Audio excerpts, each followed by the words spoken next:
अगर आप चाहें तो इस मेज पर आ सकते हैं, जगह काफी है।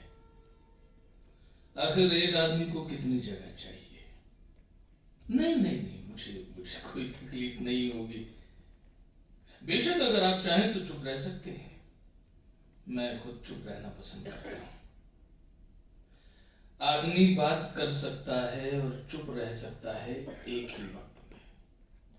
इसे बहुत कम लोग समझते हैं। मैं बरसों से यही करता रहा हूं। बेशक आप अभी जवान हैं, आपकी उम्र में चुप रहने का मतलब है चुप रहना और बात करने का मतलब है बात करना। दोनों बातें एक साथ नहीं हो सकती। अरे आप छोटे मुझसे पी रहे हैं। आपको शायद अभी लत नहीं पड़ी है। मैं आपको देखते ही पहचान गया था कि आप इस जगह के नहीं हैं। इस घड़ी यहाँ जो लोग आते हैं उन सबको मैं जानता हूं, पहचानता हूं। उनसे आप कोई बात नहीं कर सकते। उन्होंने पहले ही से बहुत पी रखी होती है। वे यहाँ आते हैं अपनी आखिरी बियर के लिए। दूसरे पब बंद हो जाते हैं ना, और वे कहीं और जा भी नहीं सकते। वे बहुत जल्दी खत्म हो जाते हैं, मेज पर, सड़क पर, ट्राम में। कई बार तो मुझे उन्हें उठाकर उनके घर पहुंचाना पड़ता है। बेशक अगले दिन वे मुझे पहचानते भी नहीं। आप गलत ना समझे, मेरा इशारा आपकी तरफ नहीं था। आपको मैंने पहली बार यहां देखा है। आप आकर चुपचाप अलग मेज पर बैठ गए, मुझे बुरा सा लगा। नहीं नहीं, आप घबराइए नहीं, मैं अपने आप को आप पर थोपूंगा नहीं। हम एक दूसरे के साथ बैठकर भी अपनी अपनी बियर पर अकेले रह सकते हैं।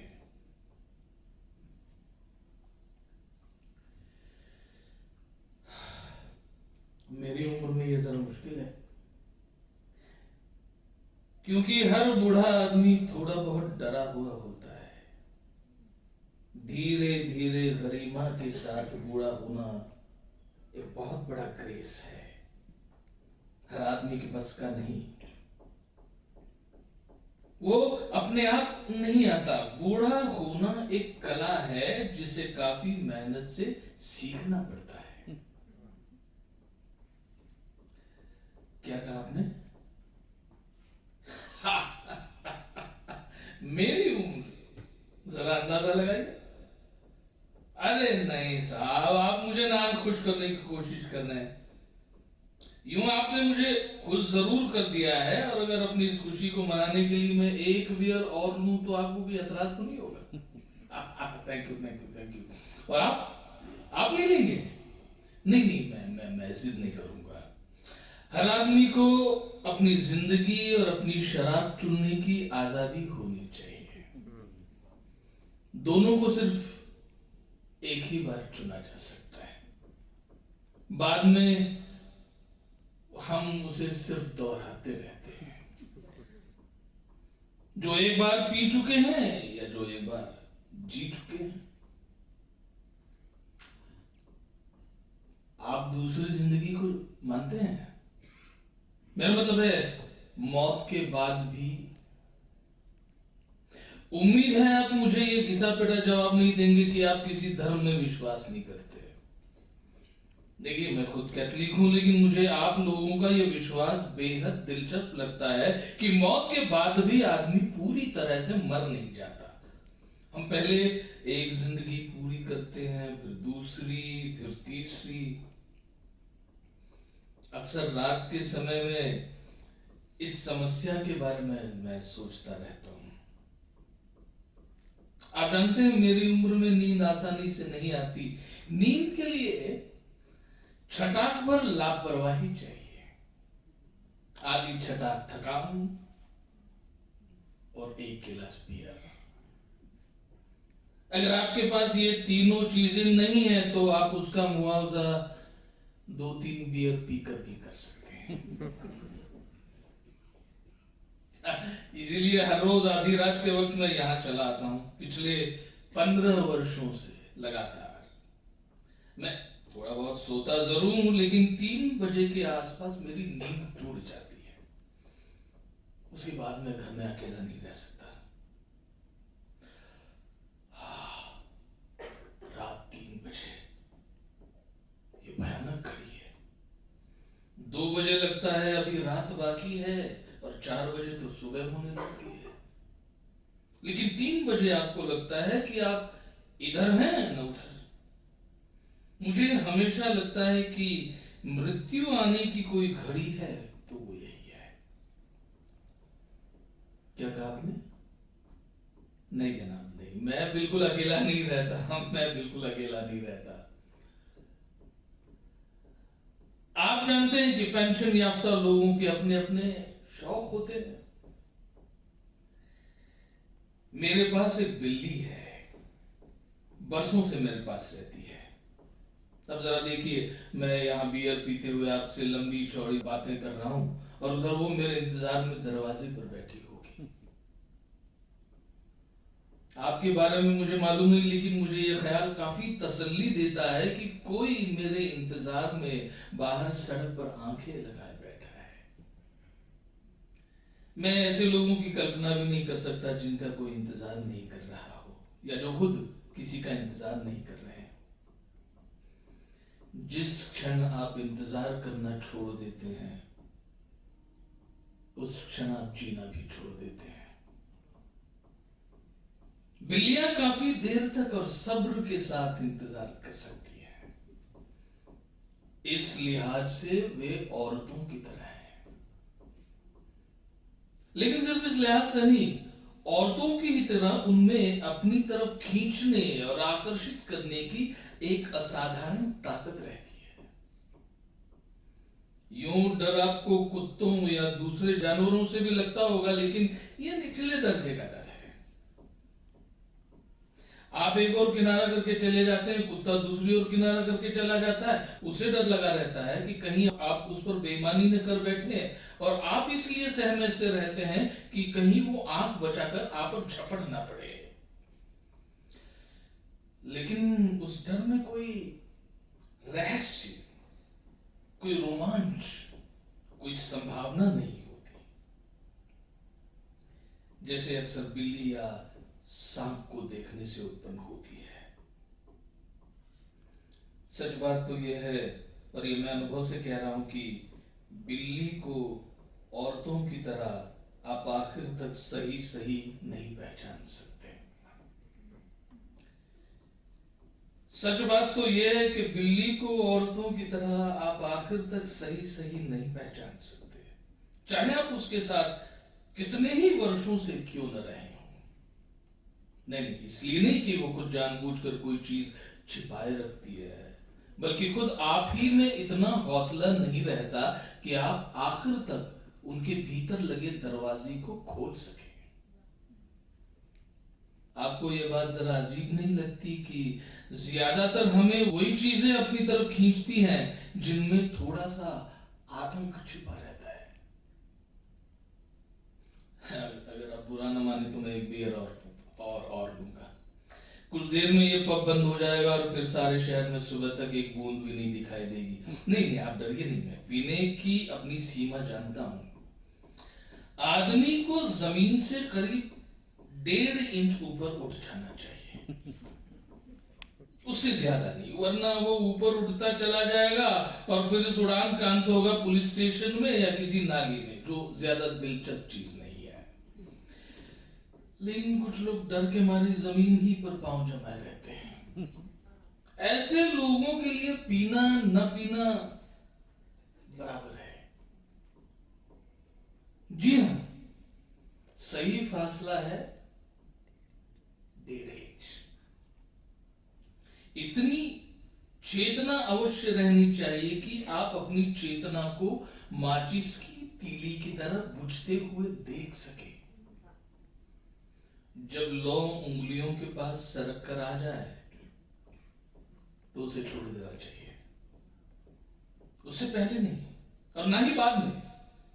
कब तक पकड़े रहना है और कब छोड़ देना चाहिए, पीने का रहस्य इसी पहचान में छिपा है।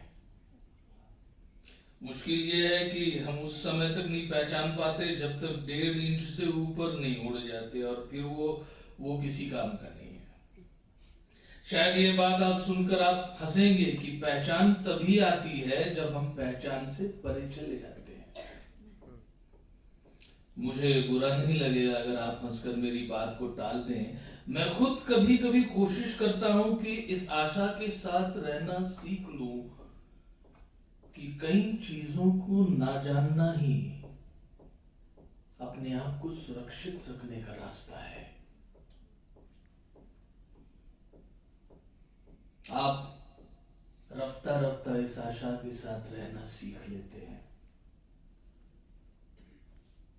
जैसे आप अपनी पत्नी के साथ रहना सीख लेते हैं, एक ही घर में बरसों तक। हालांकि एक संशय बना रहता है कि वो भी आप ही का खेल खेल रही है। कभी कभी आप इस संशय से छुटकारा पाने के लिए दूसरी या तीसरी स्त्री से प्रेम करने लगते हैं। ये निराश होने की शुरुआत है, क्योंकि दूसरी स्त्री का अपना रहस्य है, तीसरी स्त्री का अपना। ये शतरंज के खेल की तरह है। आप एक चाल चलते हैं जिससे आपके विरोधी के सामने अंतहीन संभावनाएं खुल जाती है। एक खेल हारने के बाद आप दूसरे खेल में जीतने की आशा करने लगते हैं, लेकिन आप ये भूल जाते हैं कि दूसरी बाजी की अपनी संभावनाएं हैं, पहली ही बाजी की तरह अंतहीन और रहस्यपूर्ण।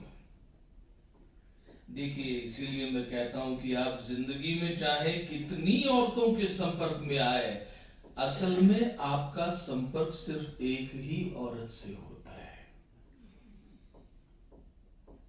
क्या कहा आपने? जी नहीं मैं आपको पहले ही कह चुका हूं कि मैं घर में अकेला रहता हूं, अगर आप मेरी बिल्ली को छोड़ दें। जी हाँ, मैं विवाहित हूं। मेरी पत्नी अब जीवित नहीं है, ये मेरा अनुमान है।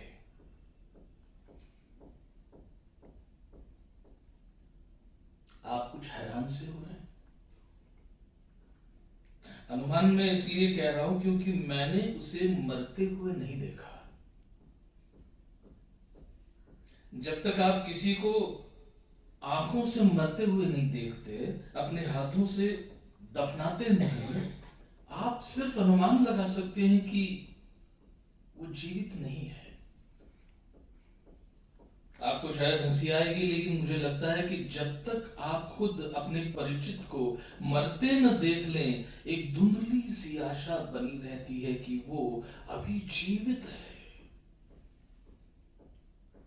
आप दरवाजा खोलेंगे और वो रसोई से भागकर तौलिए से हाथ पहुंचती हुई आपके सामने आकर खड़ी हो जाएगी। बेशक ये भ्रम है, ऐसा होता नहीं। उसकी बजाय बिल्ली आती है, जो दरवाजे के पीछे देरी पर सिर टिकाए अपनी आंखों का रंग बदलती रहती है। मैंने लोगों से कहते सुना है कि समय बहुत कुछ सोख लेता है। क्या आप भी ऐसे ही सोचते हैं? मुझे मालूम नहीं, लेकिन मुझे कभी कभी लगता है कि यह सोखता उतना नहीं जितना बुहार देता है, झाड़ू मार देता है अंधेरे कोनों में, कालीन के नीचे, ताकि बाहर से किसी को दिखाई न दे, लेकिन उसके पंजे हमेशा बाहर रहते हैं। किसी भी अनजानी घड़ी में वे आपको दबोच सकते हैं।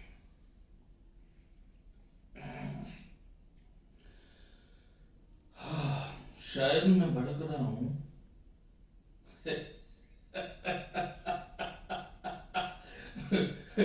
बियर पीने का यही एक सुख है। आप रास्ते से भड़क जाते हैं और चक्कर लगाते रहते हैं, एक ही दायरे में इर्द गिर्द, राउंड एंड राउंड राउंड। आप आप बच्चों के उस खेल को जानते हैं जब वे एक दायरा बनाकर बैठ जाते हैं और सिर्फ एक बच्चा रुमाल लेकर चारों तरफ चक्कर काटता है। आपके देश में भी खेला जाता है खेल। वाह देखिए, हम चाहे कितने ही अलग क्यों ना हो, बच्चों के खेल हर देश में एक जैसे होते हैं। उन दिनों हम सबकी कुछ वैसी हालत थी,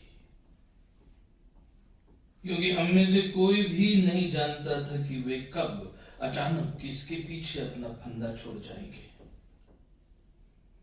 हम में से हर आदमी एक भयभीत बच्चे की तरह बार बार पीछे मुड़कर देख लेता था कि कहीं वो उसके पीछे तो नहीं है। जी हाँ, उन्हीं दिनों जर्मन यहां आए थे। आप तो उन दिनों बहुत छोटे रहे होंगे। मेरी उम्र भी कुछ ज्यादा नहीं थी, और हालांकि लड़ाई के कारण सुबह से शाम तक काम में जुटा रहना पड़ता था, मैं एक जवान बैल की तरह डटा रहता। एक उम्र होती है जब हर आदमी एक औसत सुख के दायरे में रहना सीख लेता है। उसके परे देखने की फुर्सत उसके पास नहीं होती, यानी उस क्षण तक महसूस नहीं होती जब तक खुद उसको उसके दायरे से नहीं, आप गलत न समझे।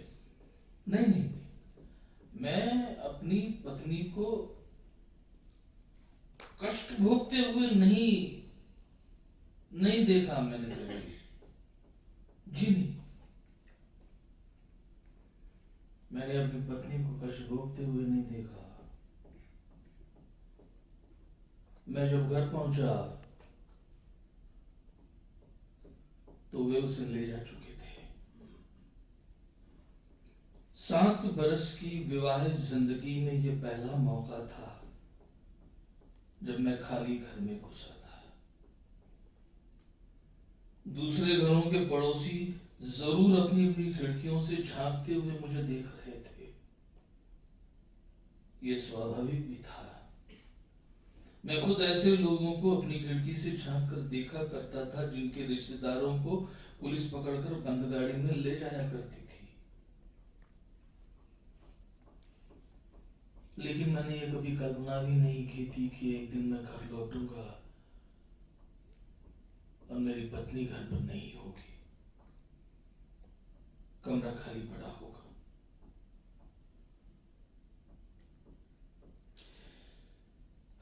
मेरी पत्नी की सारी चीजें बिखरी पड़ी थी।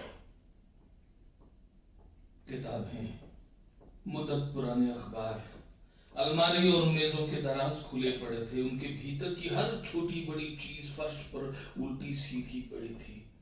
क्रिसमस के उपहार, सिलाई की मशीन, पुरानी फोटो एल्बम। आप जानते हैं शादी के बाद कितनी चीजें खुद ब खुद इकट्ठे हो जाती हैं। लगता था उन्होंने हर छोटी से छोटी चीज को उलट पलट कर देखा था, कोने कोने की तलाशी की थी। कोई चीज ऐसी नहीं थी जो उनके हाथों से बची रह गई हो। उस रात मैं अपने कमरे में अकेला बैठा रहा। मेरी पत्नी का बिस्तर खाली था। तकिए के नीचे उसका रुमाल, माचिस और सिगरेट का पैकेट रखा हुआ था। सोने से पहले वो हमेशा सिगरेट पिया करती थी। शुरू में उसकी ये आदत मुझे बहुत अकड़ती थी, लेकिन धीरे धीरे मैं उसका आदी हो गया था। पलंग के पास टिपाई पर उसने एक किताब रखी थी जिससे उन दिनों पढ़ा करती थी। जिस पन्ने को उसने पिछली रात पढ़कर छोड़ दिया था, वह निशानी के लिए उसने अपना क्लिप दबा दिया था। क्लिप पर उसके बालों की सुगंध बिखर चुकी थी। आप जानते हैं किस तरह बरसों बाद भी हम छोटी छोटी तफसीलें याद करते रहते हैं।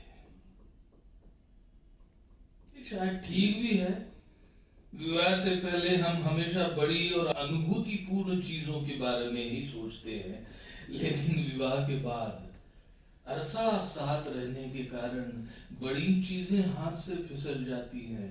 सिर्फ कुछ छोटी छोटी आदतें, ऊपर से सतही दिखने वाली दिनचर्याएं, रोजमर्रा के आपसी भेद बचे रह जाते हैं, जिन्हें हम शर्म से एक दूसरे से कभी कह नहीं पाते, किंतु जिनके बारे में हर चीज सुनी सुनी सी जान पड़ती है।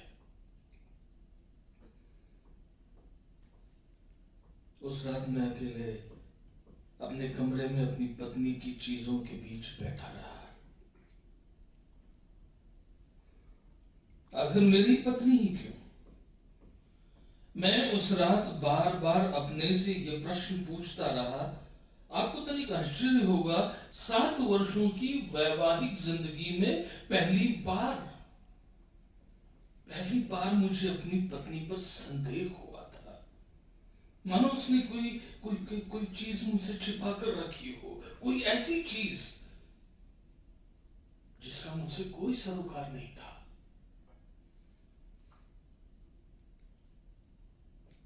बाद में मुझे पता चला कि पुलिस बहुत दिनों से उसकी ताक में थी। उसके पास कुछ गैर कानूनी पैम्फलेट्स और पर्चियां पाई गई थी, जो उन दिनों अज्ञात रूप से लोगों में बांटी जाती थी। जर्मन अधिकारियों की आंखों में यह सबसे बड़ा संगीन अपराध था। पुलिस ने यह सब चीजें खुद मेरी पत्नी के कमरे से बरामद की थी, और आपको शायद ये बात काफी दिलचस्प जान पड़ेगी कि खुद मुझे उनके बारे में कुछ मालूम नहीं था। उस रात से पहले तक मैं और वो एक ही कमरे में सोते थे, प्रेम करते थे, और उसी कमरे में कुछ ऐसी चीजें थी जो सिर्फ उसका रहस्य थी, जिससे मेरा कोई साझा नहीं था। क्या आपको यह बात दिलचस्प नहीं लगती कि वे मेरी पत्नी को मुझसे अधिक जानते थे?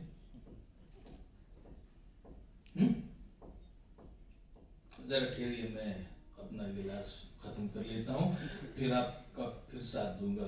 कुछ देर बाद वे पब बंद कर देंगे और फिर नहीं, इतनी जल्दी नहीं। पीने का लुत्फ तो इत्मीनान से पीने में है साहब। हमारी भाषा में कहावत है, हमें जी भर कर पी लेना चाहिए, क्योंकि 100 बरस बाद हम इस दुनिया में नहीं रहेंगे। 100 बरस काफी लंबा अरसा है, आप नहीं सोचते? हम में से कोई भी इतने अरसे तक जिंदा रह सकेगा? मुझे शक है। आदमी जीता है, खाता है, पीता है, और एक दिन अचानक फट। नहीं जना, भयानक चीज मरना नहीं है। भयानक चीज मरना नहीं है। लाखों लोग रोज मरते हैं और आप छू भी नहीं करते। भयानक चीज यह है कि आप मृत आदमी का भेद हमेशा के लिए वो अपने साथ लेकर जाता है।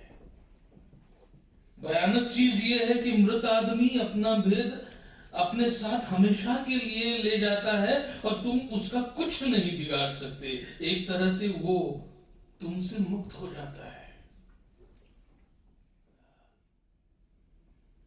आपको शायद हंसी आएगी, लेकिन पुलिस के बाद में दूसरा आदमी था जिसने अपनी पत्नी की चीजों की दोबारा तलाशी की थी। एक एक चीज को उलट पुलट कर पूरी गहराई से देखा परखा था, जैसे मैं उसका पति न होकर भेदिया पुलिस का कोई पेशेवर नौकर हूं। मुझे रह रहकर विश्वास नहीं हो पा रहा था कि अब मैं उससे कुछ नहीं पूछ सकूंगा। वो उनके हाथों से बच नहीं सकेगी, ये मैं जानता था। वे जिन लोगों को पकड़कर ले जाते थे, उनमें से मैंने एक को भी वापस लौटते नहीं देखा था। लेकिन उस रात मुझे इस चीज ने इतना भयभीत नहीं किया कि मृत्यु उसके बहुत नजदीक है, जितना इस चीज ने कि मैं कभी उसके बारे में पूरा सत्य नहीं जान सकूंगा।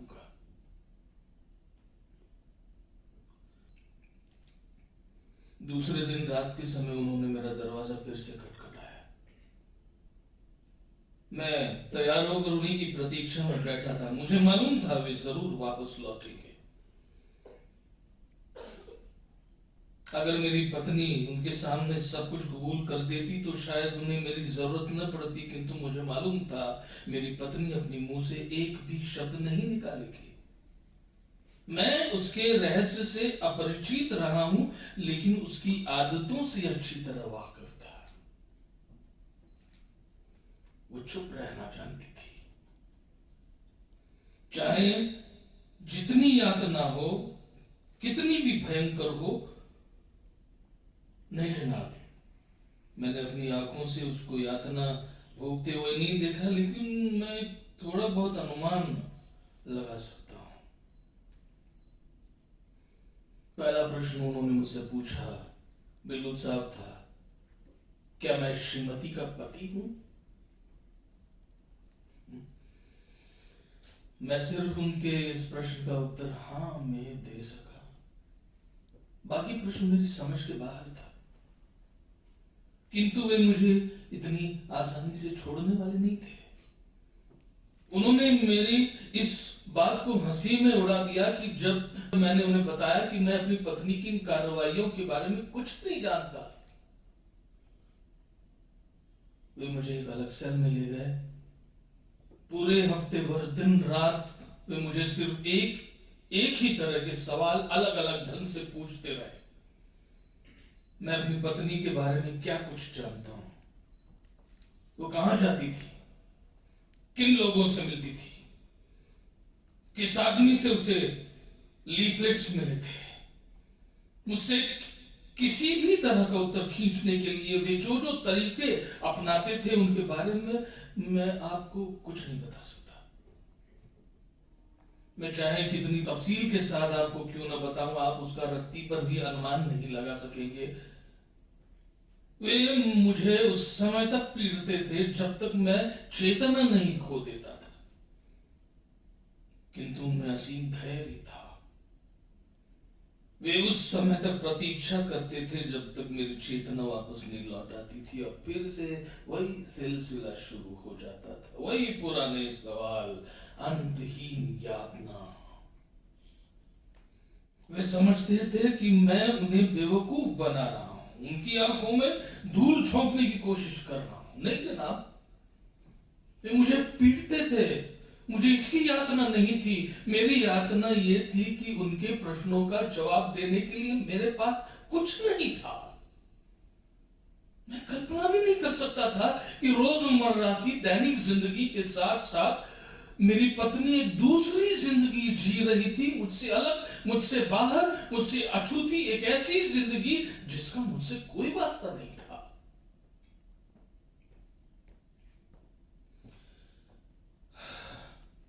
आपको ये बात कुछ हास्यास्पद सी नहीं लगती कि अगर वे उसे न पकड़ते तो मैं जिंदगी भर यही समझता कि मेरी पत्नी वही है जिसे मैं जानता हूं?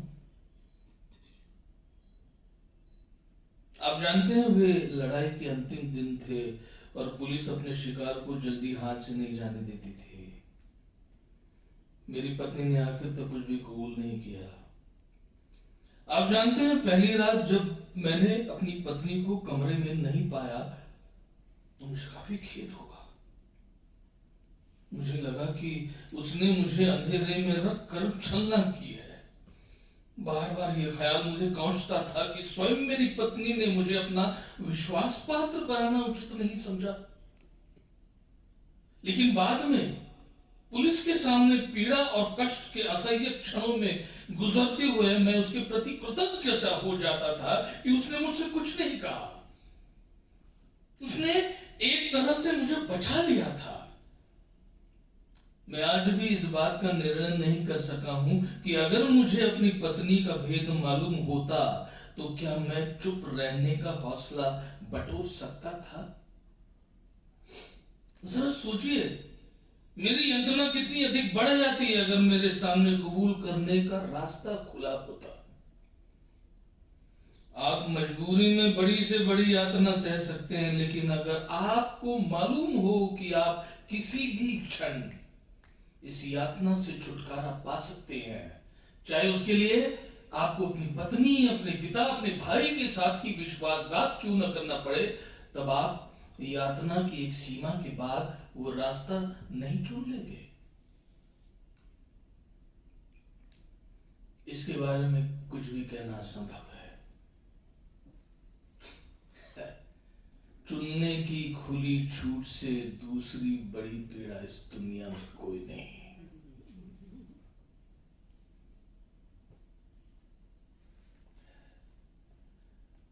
मुझे कभी कभी लगता है कि निर्णय की इस यातना से मुझे बचाने के लिए ही मेरी पत्नी ने अपना रहस्य मुझे नहीं बताया। आपको ऐसा नहीं लगता? संभव है मैं गलत हूं, लेकिन जब रात को मुझे नींद नहीं आती तो अक्सर मुझे ये सोचकर हल्की सी तसल्ली मिलती है कि छोड़िए, मैं समझा नहीं सकता। जब मैंने आपको अपनी मेज पर बुलाया था तो इस आशा से नहीं कि मैं आपको कुछ समझा सकूंगा। क्या कहा आपने? नहीं जनाब,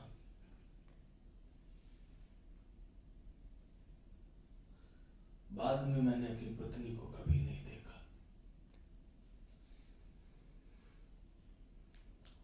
एक दोपहर जब मैं घर लौट रहा था तो मेरी निगाहें उस पोस्टर पर पड़ी। उन दिनों अक्सर वे पोस्टर तीसरे चौथे दिन शहर की दीवारों पर चिपका दिए जाते थे। हर पोस्टर पर 30-40 नाम होते थे जिन्हें पिछली रात गोली से मार दिया गया था।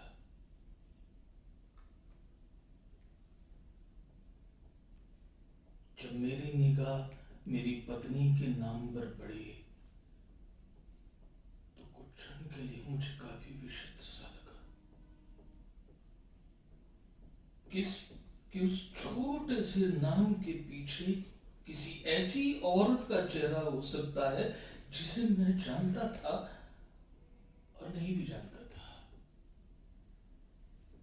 मैंने आपसे कहा ना कि जब तक आप अपनी आंखों से किसी को मरते हुए न देख लें, आपको विश्वास नहीं होता कि अब वो जीवित नहीं है।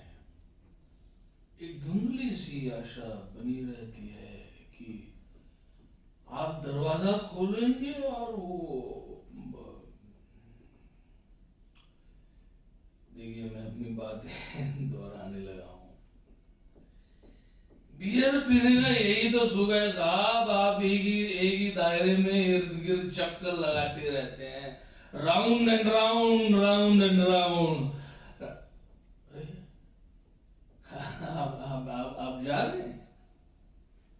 एक मिनट जरा ठहरिए, मैं कुछ सलामी के टुकड़े अपनी बिल्ली के लिए खरीद लूं। बेचारी इस समय तो भूखी प्यासी मेरे इंतजार में बैठी होगी। नहीं नहीं, मेरे साथ आने की जरूरत नहीं है, मेरा घर ज्यादा दूर नहीं है। और मैं पीने की अपनी सीमा जानता हूं साहब।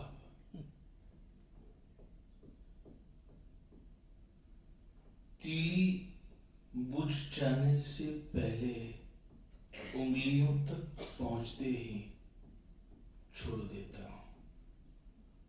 आदमी को जमीन से सिर्फ 1.5 इंच ऊपर उठ जाना चाहिए।